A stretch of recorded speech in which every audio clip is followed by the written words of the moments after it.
ထမဆုံးအနေနဲ့ VB lesson ကိုသွားပါပြီအဲ့ဒါပြီးလို့ရှိရင် lesson 1ကိုဖွင့်ပါပြီ lesson 1နဲ့မှာ project 1ကိုဖွင့်ပါပြီ project 1မှာအဲ့ဒါပြီးရင် web ကိုသွားပါပြီ right click ထောက်ပါပြီ view object လို့ပြောလိုက်ပါပြီအဲ့ဆိုတော့ object လေးတက်လာပါပြီအဲ့ဒါပြီးလို့ရှိရင်ဆရာတို့ဘာလုပ်မလဲဆိုရဲအခါကျတော့ဒီမှာ right click ထောက်ပါပြီ view code ပါ key as key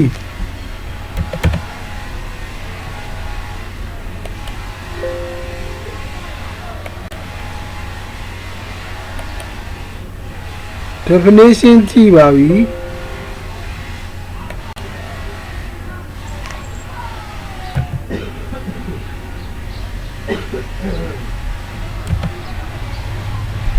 definition ကြည့်ပါပြီ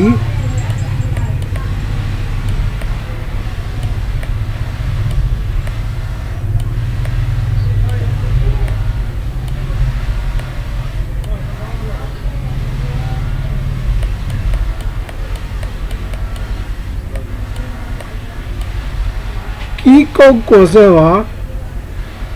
key code ကိုစတပါ VB key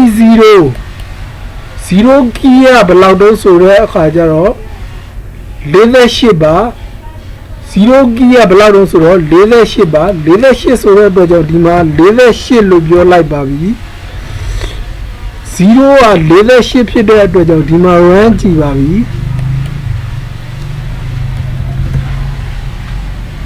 0 key လို့ပြောလိုက်ပါပြီအဲ့ဆိုအောက်ကိုဆင်းသွားပါပြီအဲ့ဒါဘာလဲဆို key ကိုကြဲပြင်းသိစေခြင်းလို့ပါ